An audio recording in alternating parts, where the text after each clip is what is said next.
Welcome back again. We are finishing up talking about first aid kits, survival first aid kits. This is the third video we've done. The first one was just talking about the different types of first aid kits. The video prior to this was talking about blowout kits. And now we're moving on to more in-depth first aid kits. Again, just want to throw out this disclaimer. I'm not a medical professional.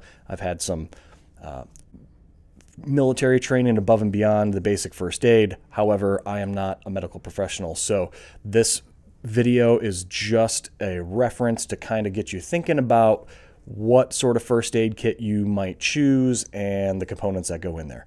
So with that said, let's dive into this MyMedic MyFAK.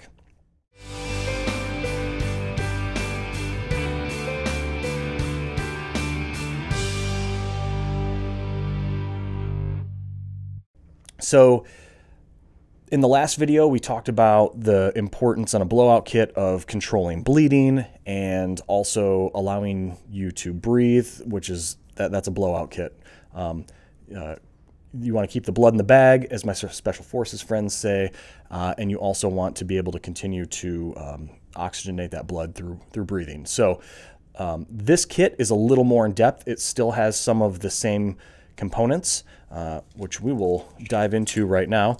So again, this kit, it's a little heavier. This is not a kit that you would carry on you into a tactical situation, despite the fact that I'm sure this kit is considered tactical or whatever.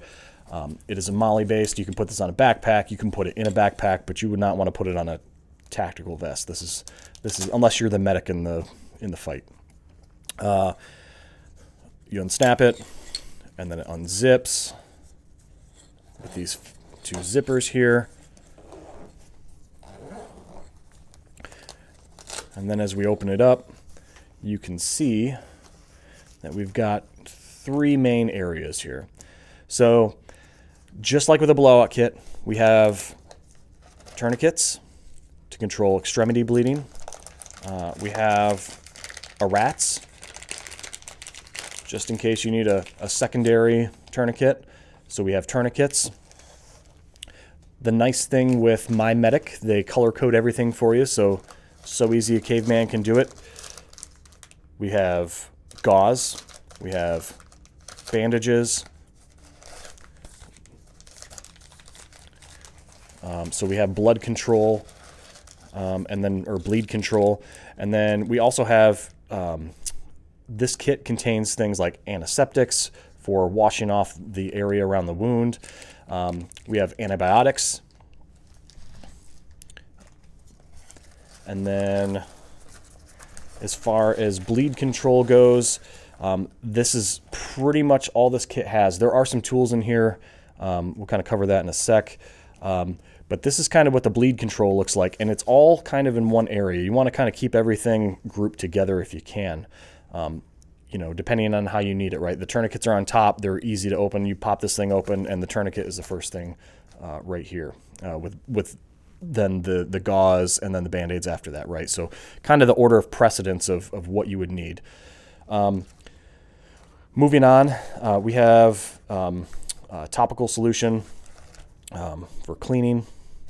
And then we start getting into some other stuff that we don't have in a blowout kit, right? So we've got moleskin or moleskin equivalent. So this is for blisters. If you're walking a long distance, you can put this on here. That'll quickly ease blistering. And then in this bag, there is some frosting. You can put this on here. It's called friction frosting. And you can apply this as well. This will reduce chafing, and it's hard to put on a blister, but you can also put this on a blister, and that should help soothe it as well. We also have medications. So you've got ibuprofen, acetaminophen. You got a headache, or you feel your tummy's upset, you can use this. If you have a patient who's going into shock, or you feel like you're going into shock, we have a survival blanket. You can put that over top of the victim, the casualty, to just reduce the effects of the climate.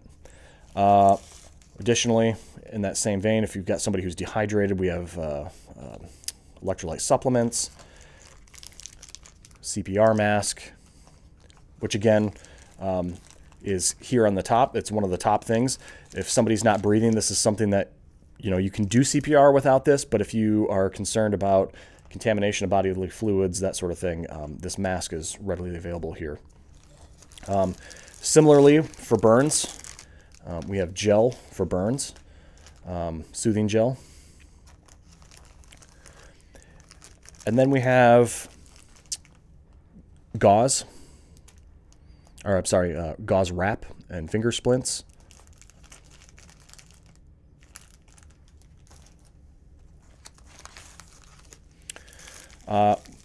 Cold pack.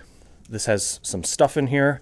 You can squeeze this, snap it, and this pack will become cold. So if you've got a casualty who is experiencing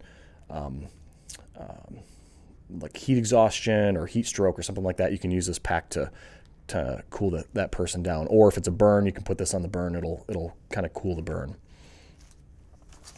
And then we kind of move into the tools. So these are all the components that you would use for different types of treatments. We also have scissors for removing clothing or cutting gauze, that sort of thing. And then this pouch has tools. Headlamp, because sometimes you have to apply first aid in the dark. So this bag contains a headlamp with a little solar charger inside of it. And then the other cool thing about MyMedic, everything's a mod. This one's black, showing you that there's tools. So there's another light in here. There is a gauge for pupils. There's even a thermometer in here, so you can take somebody's temperature in case you've got somebody who's hyper or hypothermic. You can use this to assess your casualty. It also has a whistle in case you need to get somebody's attention, and then it's just got some sheaths to go on that thermometer in case you need that. And then this is called liquid skin. It's super glue to, again, keep the blood in the bag. If you get a laceration, you just can't control, and it's on a finger where maybe the bandage doesn't apply very well, you can put super glue on it, and that will stop up the bleeding. And then the last thing we have are just nitrile gloves and some tape. So you can see this is a pretty in-depth first aid kit.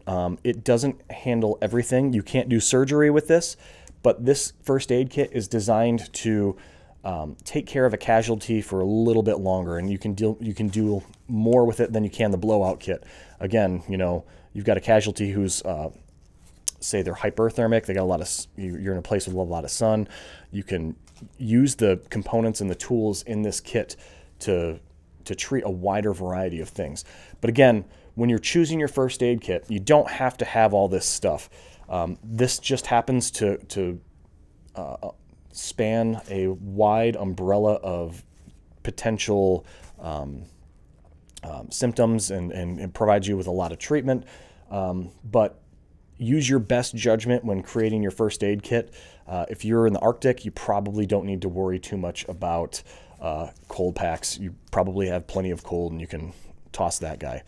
So again, this is just an overview to help you think about what you want to put in your first aid kit.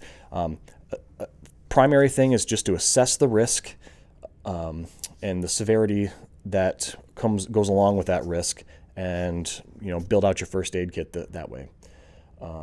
If you have questions, feel free to drop them in the comments, and we'll see you next time. Thank you.